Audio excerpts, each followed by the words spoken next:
So let's do some problems. Start with number 12 here. 2e to the 6x is equal to 13.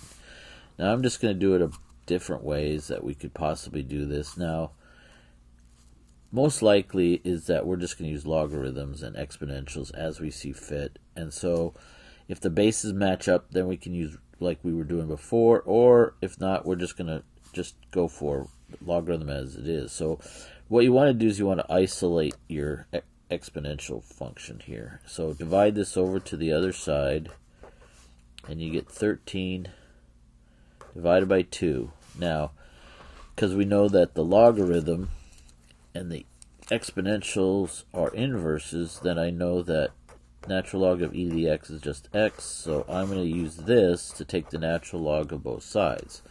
So I'm going to have ln e to the 6 is equal to ln 13 halves.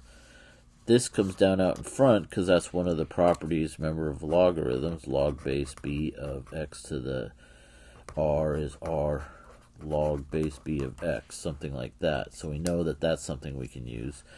So I bring this down to get ln e, which is ln of 13 halves. Now this is just 1, because that's again the property log of base b of b is 1. So I can now just cross it off.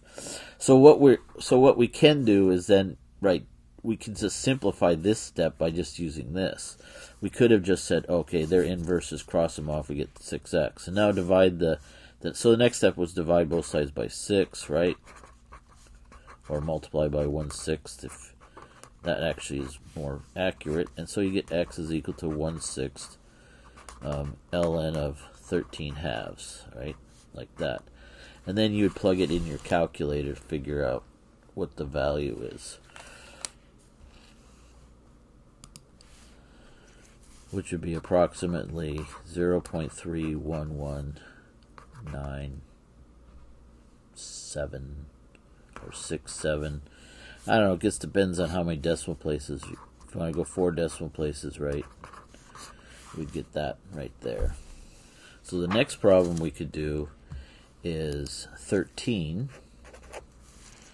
13 is e to the r plus 10 is minus 10 is equal to negative 42. So this one, we're going to again want to isolate this, so let's add this over. E to the r plus 10 is equal to, well, add 10 to this because that's negative, so this would be negative 32. And we're done. Because one thing we know about exponentials, they're always bigger than 0. So since this is not bigger than 0, we'd have no solution. Alright, so the next one let's try 21. This is e to the 2x minus e to the x minus 132 is equal to 0.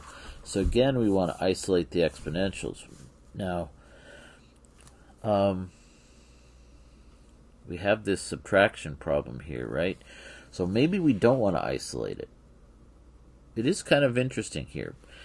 So let's rewrite this, because we do have this property about exponentials is a to the b to the c is a, b, c, like this. So we can rewrite this term in this way. We could write it as e to the x squared minus e to the x minus 132 equals 0.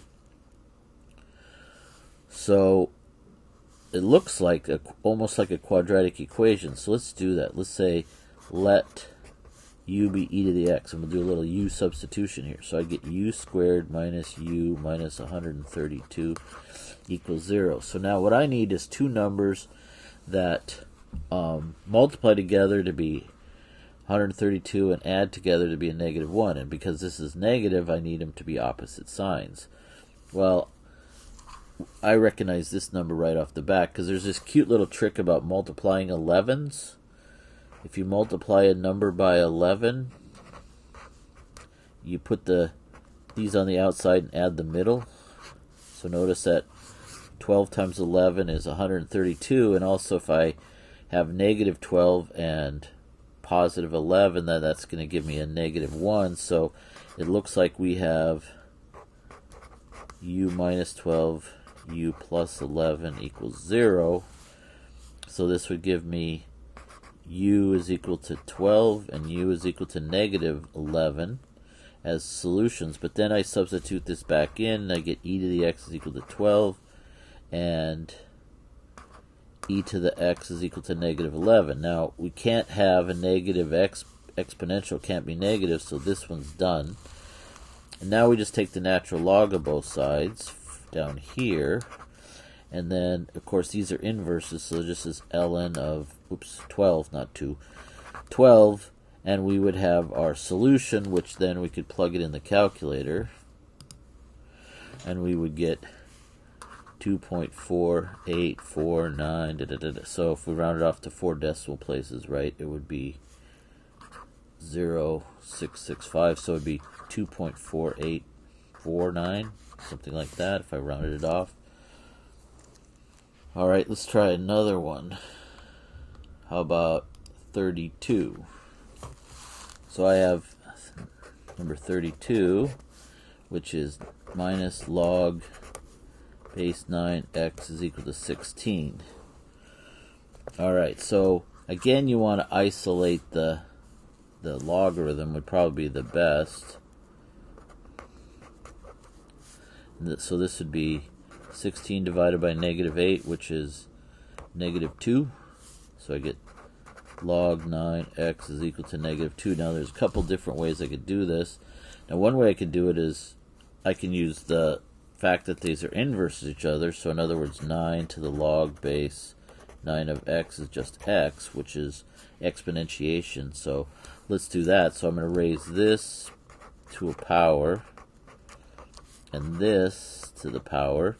These two are inverses, so this is just x, and this would be 1 over, because that's what negative reciprocal, 9 squared, which is 81.